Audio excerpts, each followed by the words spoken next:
क्या आपको याद है बचपन में वो कौन सा खेल था जो आपको सबसे ज्यादा पसंद था? कबड्डी, कंचे, गिल्ली, कैरम, पासे, क्रिकेट, लगोरी, पतंगबाजी, सांप सीढ़ी, मंकला खेल, खो खो, छुपन छुपाई। हमारे पास खेलों की एक लंबी सूची है, लेकिन एक ऐसा खेल है जो हम सभी खेलना पसंद करते थे। वो खेल जो हम नदी, तालाब, झील, कुएं और बारिश में खेला करते थे। हमारे पूर्वज किसान थे और हमारे शरीर पर लगी गीली मिट्टी हमें अच्छी लगती थी। लेकिन हमारी आने वाली पीढ़ी उस पानी के लिए तरसेंगी जिसमें हम खुशी खुशी खेला करते थे।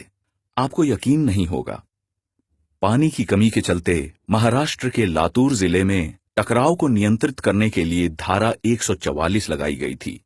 इसके अंतर्गत पानी के स्रोतों के निकट लोग समूह में नहीं खड़े हो सकते। क्या आपको मेरी बात समझ में आई? थोड़े समय में वो जगह जहां हम मस्ती से खेला करते थे लड़ाई का मैदान बन जाएंगे, जहां शहर के लोग पानी के लिए लड़ाई करेंगे।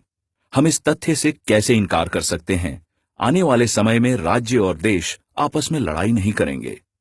क्या हमारे पूर्वज जानते थे कि हमें पानी को खरीदना भी पड़ेगा? क्या उन्हें यकीन होता? लेकिन आज ये बात सच है। इसी तरह से पानी के लिए विश्व युद्ध की संभावना भी है।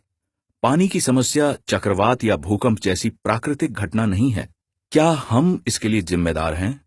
पेड़ों की जड़ें नदियां और धाराएं बनाने के लिए पानी को सहेजती है। अगर हम पेड़ों को काट दें तो बारिश का पानी कहां जाएगा? समुद्र में, जहां वो किसी काम का नहीं रहेगा। गोदावरी नदी का जल स्रोत सूख चुका है। 40% कृष्णा नदी उजाड़ हो चुकी है। गंगा नदी कितने समय तक बारहमासी रह पाएगी पता नहीं। कावेरी के बारे में तो आप सब जानते ही हैं। वर्ष 1989 में 22 नदियां प्रदूषित थीं, लेकिन आज ये संख्या बढ़कर 302 हो चुकी है।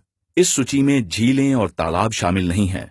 भारत की आजादी के समय प्रत्येक नागरिक के लिए 100 लीटर पानी उपलब्ध था, लेकिन आज ये घटकर 30 लीटर हो चुका है। पानी के संसाधनों के बिना 83 प्रजातियां लुप्त हो चुकी हैं।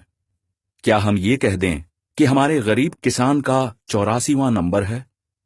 अभी तक 2 लाख। मुझे क्या फर्क पड़ता है अगर खेती ना रहे तो? क्या बस यही बात है? हमें अपनी बुनियादी जरूरतों के बारे में सोचना होगा।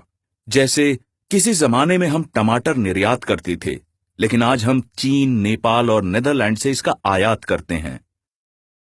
यही हाल गेहूं और आलू का है। तो कीमतें क्यों नहीं बढ़ेंगी? इसी तरह से पानी के कारण भी नई समस्याएं पैदा हो रही हैं। अब आपको समझ में आया, पानी की समस्या किसी और की समस्या नहीं है। यूनिसेफ की रिपोर्ट कहती है कि वर्ष 2040 तक 60 करोड़ बच्चों को पीने के पानी की समस्या का सामना करना पड़ेगा। इस स्थिति में उद्योग को अभी के मुकाबले में 30 गुना अधिक पानी की जरूरत होगी। इसी तरह से कृषि और बिजली उत्पादन के लिए बहुत सारे पानी की जरूरत होगी। हमेशा की तरह अगर हम इन आंकड़ों पर ध्यान नहीं देंगे तो पानी की समस्या हमारी जिंदगी को नरक बना देगी। साफ शब्दों में आपको कैसा महसूस होगा अगर लोग आपको आपका गांव छोड़ने को कहें? लोग अपने गांव को छोड़कर अलग अलग देशों में बस रहे हैं। ईरान, अफगानिस्तान, पाकिस्तान और चीन जैसे देशों से लोग प्रवास कर रहे हैं। गांवों में पानी की कमी के चलते सबसे पहले किसान शहरों की ओर प्रवास कर रहे हैं। समय रहते समाधान नहीं निकाला गया तो बहुत सारी समस्याएं पैदा हो जाएंगी। आपात स्तर पर शहर जरूरतों को पूरा नहीं कर पाएंगे। हम कहां जाएं? क्या हमारे आंसू सूखी नदियों को भर सकते हैं? अब हम क्या कर सकते हैं? एक ही तरीका है और वह है वृक्षारोपण। बड़ी नदियों के दोनों किनारों पर 1 किलोमीटर और छोटी नदियों के किनारों पर आधा किलोमीटर दूर तक पेड़ लगाएं। ऐसा करने का अधिकार केवल सरकार के पास होता है।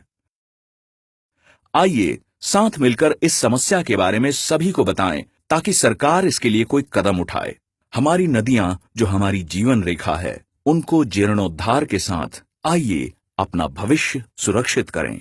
मत भूलें, हमारे पूर्वज किसान थे और गीली मिट्टी हमें कितनी पसंद थी। अगर हमने इस समस्या का समाधान नहीं निकाला तो हमें अपनी मातृभूमि से रिफ्यूजियों की तरह जाना पड़ सकता है। हमारे आने वाली पीढ़ी हमें माफ नहीं करेगी।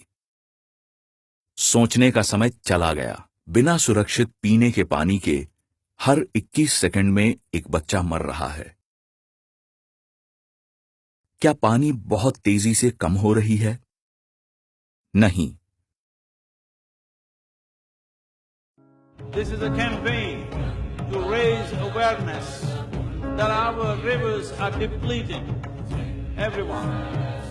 When I say everyone who consumes water must rally for rivers.